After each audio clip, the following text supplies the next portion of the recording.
Guys, നമ്മളിന്ന് വന്നിരിക്കുന്നത് എനിക്ക് കുറച്ച് പേര് അയച്ചു തന്നൊരു വീഡിയോനെ കുറിച്ചിട്ടാണ്. നിങ്ങൾക്ക് എല്ലാവർക്കും അറിയാമായിരിക്കും പൂജ അമൽ എന്ന് പറയണത്. അപ്പോൾ ആ പിള്ളേരുടെ കാര്യങ്ങളൊക്കെ നിങ്ങൾക്ക് ഓർമ്മയുണ്ടല്ലോ. അതായത് ചെറിയ പ്രായത്തിൽ പോയി വിവാഹം കഴിച്ചതാണ്. അതായത് ഈ പെൺകുട്ടിക്ക് 18 ആ ടൈം ആയപ്പോഴത്തേനും ഓടിപ്പോയി കല്യാണം കഴിച്ചത്. രണ്ടുപേരും ചെറിയ പിള്ളേരാട്ടോ, ചെറിയ മക്കളാണ്. അപ്പോൾ അവർ പിന്നെ അന്ന് അവരോട് ചോദ്യമുണ്ടായത് എന്ന് പറയാൻ നേരത്ത് ആ പെൺകുട്ടിയാണെങ്കിൽ +1 എന്തോണ് പഠിച്ചത്. ആ കുട്ടി ഈ ഒളിച്ചോടുന്ന സമയത്ത് വീട്ടുകാരെയൊക്കെ ഉപേക്ഷിച്ചിട്ടാണല്ലോ പോണത്. ഈ ചെറുക്കനാണെങ്കിൽ വലിയ പ്രായമില്ലെന്ന് എനിക്ക് തോന്നുന്നു, 10-25 വയസ്സിന് താഴെ തന്നെ ആയിരിക്കണം. ആ സമയത്ത് ഇവർക്കെതിരെ ഉണ്ടായ ചോദ്യം എന്ന് പറഞ്ഞാൽ ആ കൊച്ചിന് നന്നായിട്ട് പഠിക്കണം, നല്ല ജോലി വാങ്ങിക്കണം എന്നൊക്കെ ആഗ്രഹമുണ്ട്. അപ്പോൾ ഈ പ്രായത്തിൽ ഇവൻ്റെ കൂടെ പോയി കഴിഞ്ഞാൽ അതൊക്കെ സാധിക്കുമോ എന്നുള്ള രീതിയിലൊക്കെ ഒരുപാട് ക്വസ്റ്റ്യൻസ് ഉയർന്നിരുന്നു. അതേപോലെ തന്നെ ഇത്ര ചെറിയ പ്രായമല്ലേ, നമ്മൾ ഓരോ ഏജ് കഴിയുന്തോറും നമ്മൾ വിചാരിക്കും അയ്യോ ഇത്രയും കാര്യങ്ങൾ ഉണ്ടായിരുന്നോ ലൈഫിൽ എന്നൊരു അഭിപ്രായമാണ് നമുക്ക് എല്ലാവർക്കും അല്ലേ. നമ്മൾ അപ്പോഴത്തേക്കും ഓരോ വർഷം കഴിയുന്തോറും നമ്മൾ ഓരോ രീതിയിലുള്ള ലൈഫ് നമ്മൾ ഓരോ വഴിയിലൂടെ ആയിരിക്കും നമ്മൾ കയറി പോയിക്കൊണ്ടിരിക്കുന്നത്. അപ്പം അതൊക്കെ വെച്ചിട്ട് ഇപ്പം ഞങ്ങളുടെ മുതിർന്നവരാണെങ്കിലും ഇപ്പം എന്താ പറയുക, നമ്മൾ തന്നെ നമ്മുടെ കഴിഞ്ഞു പോയ ജീവിതത്തിനെ കുറിച്ച് ഓർക്കാൻ നേരത്താണെങ്കിൽ നമ്മൾ ഓർക്കുന്നതൊക്കെ അത് തന്നെയായിരിക്കും. അതായത് ഇപ്പം എൻ്റെയൊക്കെ ചെറിയ പ്രായത്തിലാണെങ്കിലും, അതായത് എനിക്കിപ്പോൾ 10-30 വയസ്സുണ്ട്. അപ്പം ഞാൻ എൻ്റെ 20-ാമത്തെ വയസ്സിൽ അല്ലെങ്കിൽ 25-ാമത്തെ വയസ്സിലൊക്കെ ചിന്തിച്ച് വെച്ച് ഓർക്കാൻ നേരത്ത് ഞാനിപ്പോൾ ആലോചിക്കുന്നുണ്ട്, ഞാൻ അന്ന് അത്രയും വീക്കായിട്ടുള്ള ഡിസിഷൻ എടുത്തല്ലോ എന്നോർത്തിട്ട് ഞാൻ പല കാര്യങ്ങളിലും എന്താ പറയണത്, ഞാൻ ദുഃഖിച്ചിട്ടുണ്ട്. പക്ഷേ അത് നമുക്കത് മനസ്സിലാവണമെങ്കിൽ നമുക്ക് കുറച്ചും കൂടി കഴിഞ്ഞ് കുറച്ചും കൂടി ഏജൊക്കെ ആയിക്കഴിയുമ്പോൾ നമ്മൾ ചെയ്തതിൽ തെറ്റെന്താണെന്ന്, നമ്മളെന്തെങ്കിലും മിസ്റ്റേക്സ് ചെയ്തിട്ടുണ്ടോ എന്ന് നമുക്ക് മനസ്സിലാവുള്ളൂ അല്ലേ. അല്ലെങ്കിൽ നമുക്ക് ഈ മുതിർന്നവർ പോലും പറഞ്ഞു തന്നു കഴിഞ്ഞാൽ ചില സമയത്ത് നമ്മുടെ ആ പ്രായത്തിൽ നമ്മളത് ഉൾക്കൊള്ളില്ല. അതാണ് സത്യാവസ്ഥ എന്ന് പറയുന്നത്. അപ്പോൾ ഞാൻ ഇപ്പം ഈ പിള്ളേരുടെ വീഡിയോ ഞാൻ കണ്ടായിരുന്നു. അത് ആ കുട്ടി +2 പഠിക്കുന്നുണ്ട്. ഇപ്പോൾ നമ്മുടെ 10ാം ക്ലാസ്സിലും +2 റിസൾട്ട് വന്നല്ലോ. അപ്പോൾ ആ കുട്ടി +2 പഠിക്കുന്ന കുട്ടിയുടെ റിസൾട്ട് വന്നു. അപ്പോൾ റിസൾട്ട് വന്നപ്പോഴത്തേക്കും എന്താ അവരത് വീഡിയോ ചിത്രീകരിച്ചിട്ടിട്ടുണ്ട്. അപ്പോൾ നമുക്ക് ആ വീഡിയോയിലോട്ട് തന്നെ നോക്കാം. അതിനകത്ത് കുറച്ച് കാര്യങ്ങളൊക്കെ തെറ്റായ കുറച്ച് ധാരണകൾ വരും തലമുറക്ക്, അതായത് ഈ പിള്ളേരുടെയൊക്കെ വീഡിയോസ് കാണണമെങ്കിൽ ചെറിയ പിള്ളേരായിരിക്കുമല്ലോ, ആ പിള്ളേർക്ക് കൊടുക്കുന്ന രീതിയിൽ ചില കാര്യങ്ങളുണ്ട്. അപ്പോൾ അതൊക്കെ ഒന്ന് മെൻഷൻ ചെയ്യാൻ വേണ്ടിയിട്ടാണ്. പിന്നെയെന്ന് പറയാൻ നേരത്ത് എന്താ പറയണത്, നമ്മൾ ചൂണ്ടിക്കാണിച്ചാലും അത് ആ മക്കൾ മനസ്സിലാക്കണമെന്നില്ല. എന്നാലും നമ്മളൊരു പബ്ലിക്കിലോട്ട് ഇട്ട് കൊടുക്കാൻ നേരത്ത് നമ്മൾ ഒരുപാട് കാര്യങ്ങൾ ശ്രദ്ധിക്കണം അല്ലേ. നമ്മൾ കാണിക്കുന്ന കാര്യങ്ങൾ വെച്ചിട്ട് ഒരുപാട് പിള്ളേർ അതെല്ലാം കണ്ട്, അതായത് ഈ പിള്ളേരുടെ ചാനൽ കാണുന്നത് കൂടുതലും ഈ ഗ്രൂപ്പിലുള്ള ആൾക്കാരായിരിക്കും. അത് ഇവരുടെ ഗ്രൂപ്പിൽ, അതായത് ഇവരുടെ ഏജ് ഗ്രൂപ്പിലുള്ള ആൾക്കാരായിരിക്കും കാണുന്നത്. അപ്പോൾ എന്തായാലും നമുക്കതൊന്ന് കണ്ടു നോക്കാം. മറ്റൊരു കാര്യം എന്താണെന്ന് വെച്ച് കഴിഞ്ഞാൽ, ഈ പിള്ളേർ ഇങ്ങനെ പോയപ്പോഴത്തേക്കും ഒരുപാട് മുതിർന്ന ആൾക്കാരൊക്കെ വിമർശനങ്ങളായിട്ട് വന്നിട്ടുണ്ട്. എന്താണ്, എനിക്കും അത്ര വലിയ താല്പര്യമില്ല. കാരണം പിള്ളേർ ചെറിയ ഏജാണ്. പിന്നെ ഇപ്പം കല്യാണം കഴിച്ചു പോയിട്ട് നമ്മൾ അവരെ ഇനി കുറ്റം പറഞ്ഞിട്ട് കാര്യമില്ല. എന്തായാലും കല്യാണം കഴിച്ചു പോയി, അപ്പം നന്നായിട്ട് ജീവിക്കട്ടെ എന്ന് നമുക്ക് പറയാൻ പറ്റുള്ളൂ. അതല്ലെങ്കിൽ ഇനിയിപ്പോൾ അവരുടെ കുറ്റങ്ങൾ നമുക്ക് കണ്ടുപിടിക്കാൻ അവർ ചെയ്ത് തെറ്റായിപ്പോയി എന്ന് പറഞ്ഞിട്ട് കാര്യമില്ല. എന്തായാലും ജീവിച്ചു തുടങ്ങി, അപ്പം നല്ല രീതിയിൽ ജീവിക്കട്ടെ. എന്തായാലും നമുക്ക് വീട്ടിലോട്ട് കിടക്കാം. ഹലോ ഗെയ്സ്, അപ്പോൾ ഇന്ന് നമ്മള് ഒരു സ്പെഷ്യൽ വീഡിയോ ആയിട്ടാണ് വന്നിരിക്കുന്നത്. ഒരാളിവിടെ ഞെട്ടി ഉറച്ചിരിക്കുകയാണ്. ഇന്ന് മെയ് 26 +2 റിസൾട്ട് വരുന്ന ദിവസം. അതെ ഗെയ്സ്, അപ്പൊ എല്ലാരും പൊന്നിന്റെ റിസൾട്ട് അറിയാൻ എന്തായാലും ആകാംക്ഷയോടെ ഇരിക്കുമായിരിക്കും. കാരണം നമ്മള് റിസൾട്ട് വന്നു കഴിഞ്ഞാൽ ഉടനെ എല്ലാരും ചോദിക്കും എന്തുവാ റിസൾട്ട് എന്തോ. അപ്പൊ എന്തായാലും നമ്മൾ റിസൾട്ട് കാണിക്കുന്നതായിരിക്കും ഗെയ്സ്. ഓക്കെ, അപ്പൊ നമുക്ക് നേരെ റിസൾട്ട് ചെക്ക് ചെയ്യാം. സമയം എത്രയായി? 3 മണിയായി. 3 മണിയായി. നമുക്ക് ചെക്ക് ചെയ്യാം. ലൈവ് അപ്ഡേറ്റ് കാണാം. ഓക്കെ, അപ്പോൾ ഇവർ പറയുന്നുണ്ട് ഇതൊരു ലൈവ് അപ്ഡേറ്റ് ആണെന്ന്. അതായത് നമ്മൾ കാണിച്ചുകൊണ്ടിരിക്കുമ്പോൾ തന്നെ നമ്മൾ കാണുന്നുണ്ട് എന്ന് വെച്ച് കഴിഞ്ഞാൽ അവരിത് ഓൾറെഡി റിഹേഴ്സലൊന്നും എടുക്കാതെ തന്നെ ഇവർ ഫസ്റ്റായിട്ട് ചെക്ക് ചെയ്യണത് അത് നമുക്കും കൂടി ഇവർ കാണിച്ചു തരുന്നതാണ്. അപ്പം നമുക്ക് എന്തായാലും ഇവരുടെ റിസൾട്ടിലോട്ട് നമുക്ക് നോക്കാം. ഗൈസ്, അപ്പം എൻ്റെ റിസൾട്ട് വന്നു. ഇവിടെ ടെൻഷൻ അടിച്ചിരുന്നതാണ് ഗൈസ്. എന്തായാലും പാസ്സായിട്ടുണ്ട്. അതെ guys, eligible for higher studies pass ആയിട്ടുണ്ട്. ഇത് എന്റെ പേര് തന്നെയാണ്. നിക്ക് അതും കൂടെ ഞാൻ കാണിക്കാം. പൂജ B 2000 എന്റെയാണ്. പാസ് ആയിട്ടുണ്ട്. ഓക്കെ, പിന്നെ A+ ഒന്നും അല്ല കാര്യം, മാർക്കിലാണ്. എന്താ ഞാൻ പാസ് ആയിട്ടുണ്ട്. എനിക്ക് പേടിയായിരുന്നു സത്യം പറഞ്ഞാൽ, പാസ് ആവൂ ഇല്ലയോ എന്നുള്ള പേടിയായിരുന്നു.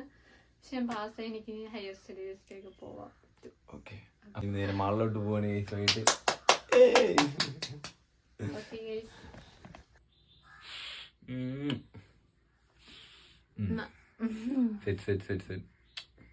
നമ്മള് പുറത്തു പോകാം.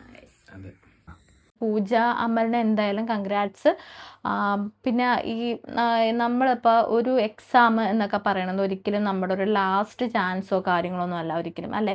ഇപ്പം നല്ല ഫുൾ A+ വാങ്ങിച്ചവരും ഇപ്പം നമ്മളൊരു അതായത് ഒരു ആവറേജ് പഠിക്കുന്ന ഒരു സ്റ്റുഡൻ്റ് ആണെങ്കിൽ പോലും രണ്ടുപേരോട് കമ്പയർ ചെയ്തിട്ട് ലാസ്റ്റ് എത്തുന്ന ലൈഫ് എന്ന് പറഞ്ഞാൽ നമുക്കൊരു ജോബ് അല്ലെങ്കിൽ അവർ വേറെ ഏതെങ്കിലും രീതിയിൽ നല്ല നിലയിലേക്ക് എത്തിച്ചേരുമല്ലോ. ചിലപ്പോൾ ഈ ആവറേജ് ഉള്ള ആൾ നല്ല ഹൈയിലും പോകും, ചിലപ്പോൾ ഈ ഫുൾ A+ വാങ്ങിച്ചേക്കുന്ന ആളൊരു മിഡായിട്ടൊക്കെ നിൽക്കുന്ന ഒരു കൂട്ടത്തിലുമായിരിക്കും, അല്ലേ? നമ്മളൊക്കെ ഒരുപാട് ലൈഫ് അങ്ങനെ കണ്ട ഉദാഹരണം നമ്മുടെ മുന്നിലുള്ളതാണ്. അപ്പോൾ അതുകൊണ്ട് നമ്മളൊരു ചെറിയ മാർക്ക് ജസ്റ്റ് പാസ്സൊക്കെ ആണെങ്കിലും അത് വളരെ നല്ല കാര്യമാണ്. എന്നെ സംബന്ധിച്ച് ഞാനൊന്നും ഒത്തിരി വലിയ മാർക്സ് ഒന്നും വാങ്ങിച്ച് മുന്നോട്ട് വന്നിരിക്കുന്ന ആളല്ല കേട്ടോ. അപ്പോൾ ഈ കുട്ടി ഇതിനകത്ത് പാസ്സായി എന്ന് പറയാൻ നേരത്ത് വളരെയധികം നല്ല കാര്യം തന്നെയാണ്. പക്ഷേ ഇവർ പറഞ്ഞതിൽ കുറച്ച് വൈരുദ്ധ്യങ്ങളൊക്കെ ഉണ്ട്, അതൊക്കെ ഞാൻ കാണിച്ചു തരാം. ഇവർ ഓൾറെഡി പറയുന്നുണ്ട്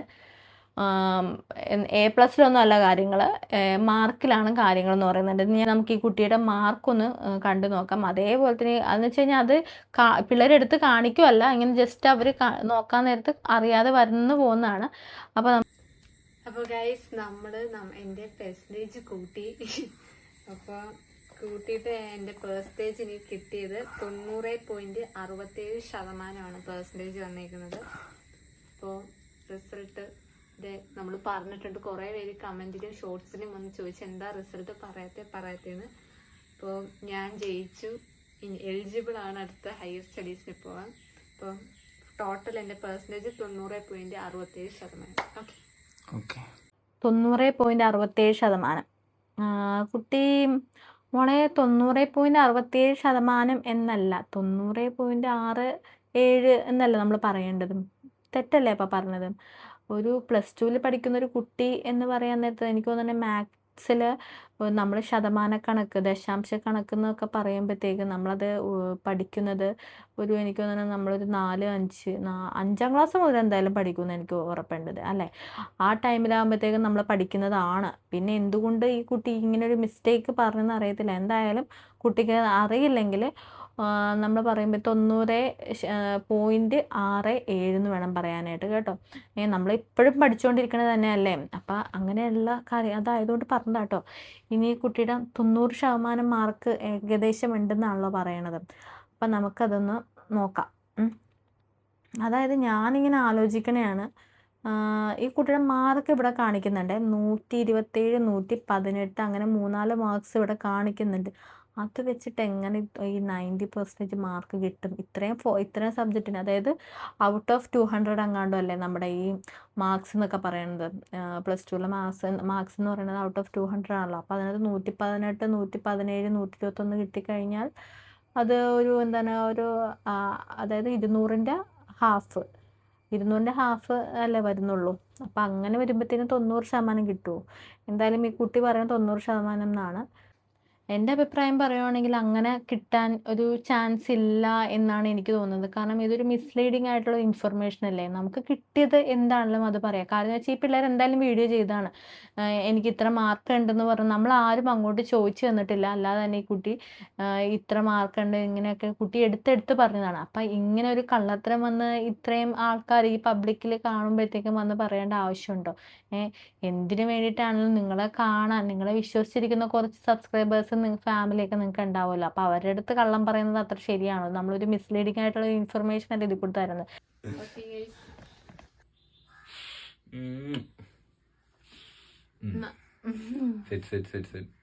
ഇവിടെ ഇപ്പം നിങ്ങൾ കാണിക്കുന്നുണ്ടോ ഈ കുട്ടി കാണിക്കണത്? അതായത് ഈ കുട്ടിയല്ല ഈ പിള്ളേർ കാണിക്കണം എന്താണെന്ന് വെച്ച് കഴിഞ്ഞാൽ ഒരു വീഡിയോ കട്ട് വരുന്നുണ്ട്.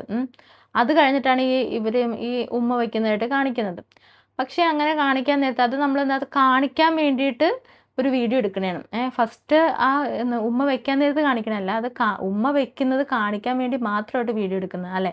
പക്ഷെ അങ്ങനെയുള്ളൊരു ഇൻഫർമേഷനൊക്കെ നമുക്ക് ഈ പബ്ലിക്കിലോട്ട് നൽകുന്നതിൽ എന്തെങ്കിലും കാര്യമുണ്ടോ? നമ്മളിപ്പോൾ ആ ഒരു എക്സാം റിസൾട്ട് കണ്ടിട്ട് ഓക്കെ ഒന്ന് നമ്മളൊന്ന് എന്താ പറയുക ഒരു സന്തോഷത്തിൽ നമ്മളൊരു ഉമ്മ കൊടുക്കുന്നു, ഒന്ന് ഹഗ് ചെയ്യുന്നു എന്നൊക്കെ പറഞ്ഞു കഴിഞ്ഞാൽ ഓക്കെ, നമ്മൾ അങ്ങനെയാണെന്ന് കാണാം. പക്ഷെ ഇതെന്ന് പറഞ്ഞു കഴിഞ്ഞാൽ എന്താണ് ഉമ്മ കൊടുക്കുന്നത് നിങ്ങളും കൂടി, അതായത് പിള്ളേരെ കാണുന്ന ആൾക്കാരും കൂടി കാണണം. അതായത് അറിഞ്ഞുകൊണ്ട് ചെയ്യുന്നത് അതൊരു നല്ല കാര്യമാണെന്ന് എനിക്ക് തോന്നുന്നില്ല. ഇപ്പം നമ്മൾ അതിൻ്റെ കൂടെ തന്നെ പോകുമായിരുന്നെങ്കിൽ നമ്മൾ അക്സെപ്റ്റ് ചെയ്യാമായിരുന്നു. പക്ഷേ ഇതെന്ന് പറഞ്ഞു കഴിഞ്ഞാൽ ബാക്കിയുള്ള കൊച്ചു മക്കളായിരിക്കും നിങ്ങളുടെ വീഡിയോസൊക്കെ കാണുന്നത്. അപ്പം അതിനോട് അത്ര വലിയ താല്പര്യമില്ല. അത് കാണിക്കാൻ വേണ്ടിയിട്ടൊരു വീഡിയോ എടുക്കുന്നതിൽ. ഇനി ഇവരുടെ കുറേ കമൻസ് ഉണ്ട് കേട്ടോ, ഇവർ ഇതിന് അടിയിൽ വന്നിരിക്കുന്നത്, ഇവരുടെ ചാനലിൻ്റെ അടിയിൽ വന്നിരിക്കുന്നത്. നമുക്കതൊന്ന് വായിച്ചു നോക്കാം. ഫുൾ A+ കിട്ടിയ കുട്ടിക്ക് ആകെ 90% ഒരാൾ കമൻറ്റാണ്. പിന്നെ 64.25% അല്ലേന്നും 64% അല്ലേന്നാണ് ചോദിച്ചിരിക്കുന്നത്. പിന്നെ നമ്മൾ പറഞ്ഞ കാര്യം പറഞ്ഞു 90.67 90.67 അതാണ് ശരി എന്ന് പറയുന്നുണ്ട്. അപ്പോൾ ഒത്തിരി പേര് അങ്ങനെ പറയുന്നുണ്ട്. പിന്നെ വേറൊരാൾ 4A+ ആൻഡ് 2A 4 മാർക്കാണ് A+ പോയത്. ഇത്രയേ ഉള്ളോ? എനിക്ക് 92% ഉള്ളൂ. അപ്പോൾ ആ 118 120 മാർക്ക് സംതിങ് ഉള്ള നിനക്ക് 90% മാർക്ക് എന്ന് പറഞ്ഞിട്ട് I am sure you have 70% anyways you passed congrats dear. ഒരാൾ പറഞ്ഞേക്കുന്നത് എന്തായാലും നിനക്ക് ബിലോ 70% ആയിരിക്കുള്ളൂ എന്ന് പറഞ്ഞിട്ട് ഒരാൾ കമൻറ്റ് വന്നേക്കണേണ്. നമ്മൾ പറഞ്ഞില്ലേ, അതാണ് പറഞ്ഞത്. എന്തിനാണ് ഇതുപോലത്തെ ഉള്ള ഒരു കള്ളത്തരങ്ങളും പറഞ്ഞിട്ട് ഇതുപോലെ ആൾക്കാർ മുന്നോട്ട് എത്തിക്കേണ്ട ആവശ്യം എന്തിരിക്കണം അല്ലേ? പിന്നെ ഒരുപാട് പേര് അങ്ങനെ കമൻറ്റ് ചെയ്തിട്ടുണ്ട് കേട്ടോ. 90% മുകളിൽ മാർക്ക് ഉണ്ടെങ്കിൽ എന്താ മാർക്ക് വീഡിയോയിൽ കാണിക്കാത്തേ? പിന്നെ പെർസെൻറ്റേജിൽ കൂട്ടിൽ തെറ്റുണ്ടല്ലോ കുട്ടി, പബ്ലിക്കിൽ വന്ന് വിഡിത്തം പറയല്ലേ, പോയിന്റിന് ശേഷം കൂട്ടി വായിക്കില്ലല്ലോ, അക്കങ്ങൾ 6 7 എന്നല്ലേ വായിക്കുള്ളൂ എന്ന് കുട്ടി വീണ്ടും പറയണതാണ്. ഒരുപാട് പേര് ഇതും പറഞ്ഞിട്ട് പിന്നെ കൺഗ്രാജുലേഷൻസ് എന്നും പറഞ്ഞിട്ടുണ്ട്. എനിക്ക് വേറെ ആളിട്ടേക്കണതാണ്, എനിക്ക് 5A+ 1B+, എനിക്ക് 90% ആയിരുന്നു. ഒരു കുട്ടി, ആ കുട്ടി A+2 കാരിയാണ്. 5A+ + 1B ആയിരുന്നു. അതായത് 6 സബ്ജക്റ്റാണല്ലോ ഉള്ളത്. 6 സബ്ജക്റ്റിലെ 5A+ 1B+ ആയിരുന്നു. എനിക്ക് 90% ആയിരുന്നു ആ കുട്ടിക്ക്. തള്ളല്ലേ എന്നാണ് പറയണത്. ഇങ്ങനെ കള്ളത്തരം പറയില്ല. 90% ഉള്ളവർക്ക് 90% മാർക്ക് എന്ന് പറയുന്നത് ഒരു കുട്ടിക്ക് കിട്ടിയത് 5A+ 1B+ ആണെന്ന്. എന്നിട്ട് ഈ 113 128 വാങ്ങിച്ച ഈ കുട്ടിക്ക് എങ്ങനെയാണ് ഇത്രയും മാർക്ക് കിട്ടണത്? എന്തിനാ ഇത്രയും വലിയ തള്ളണത്? പതിയെ തള്ളാനാണ് പറയണത്. അത് അന്ന് ഈ കുട്ടി വന്ന് എല്ലാവരുടെയും ഈ ചാനലുകളിലും മറ്റും വന്ന് പറഞ്ഞത് ഡോക്ടർ ആവണം എന്ന രീതിയിലാണ്.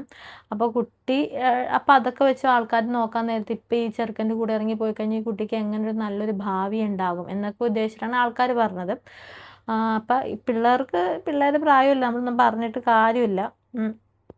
പിന്നെയെന്ന് വെച്ച് കഴിഞ്ഞാൽ ഇപ്പോഴും ഒരുപാട് പണവും വിദ്യാഭ്യാസമുള്ള ആൾക്കാരൊക്കെ ഉണ്ടായിട്ടും അവരൊക്കെ ഇതുപോലെ ഇങ്ങനെ വിവാഹം കഴിച്ച്, അതായത് വീട്ടുകാർ അറിഞ്ഞ് വിവാഹം കഴിച്ച് കൊടുത്തിട്ട് അത്യാവശ്യത്തിന് സ്ത്രീധനവും കാര്യങ്ങളെല്ലാം കൊടുത്തിട്ട് തന്നെ ആൾക്കാർ തേച്ചിട്ട് പോകുന്ന ആൾക്കാരുണ്ട്. എന്ന് വെച്ചാൽ ഉപദ്രവിച്ച് അങ്ങനെ എന്തെങ്കിലുമൊക്കെ ഉപേക്ഷിക്കപ്പെടുന്ന പെൺകുട്ടികളും ഉണ്ട്.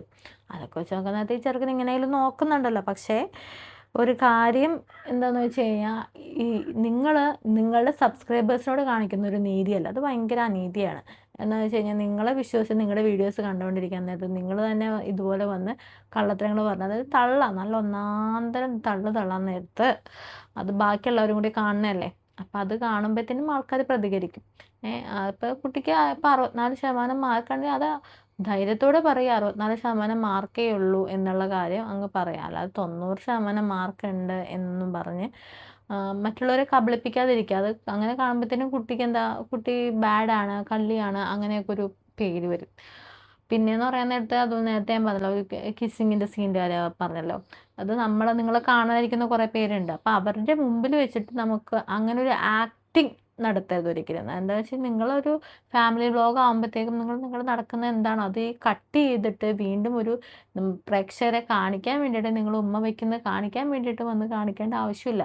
ഇപ്പോൾ ഒബ്വിയസ്ലി ഇത് നിങ്ങൾ എന്താണ് ഈ വീഡിയോ എടുത്തുകൊണ്ടിരിക്കാൻ നേരത്ത് അതിൻ്റെ സന്തോഷം ജയിച്ചതിൻ്റെ സന്തോഷത്തിൽ അങ്ങ് ഹഗ് ചെയ്യുക കെട്ടിപ്പിടിക്കുന്നൊക്കെ പറയുമ്പോൾ നമ്മൾ അംഗീകരിക്കും. പക്ഷേ ഇങ്ങനെയുള്ള കാര്യങ്ങളൊക്കെ അംഗീകരിക്കാൻ കുറച്ച് ബുദ്ധിമുട്ടാണ്. അപ്പോൾ എന്തായാലും പൂജ അമലിന് എല്ലാവിധ ആശംസകളും, അതേപോലെ തന്നെ നല്ലൊരു ഹയർ സ്റ്റഡീസൊക്കെ കിട്ടട്ടെ.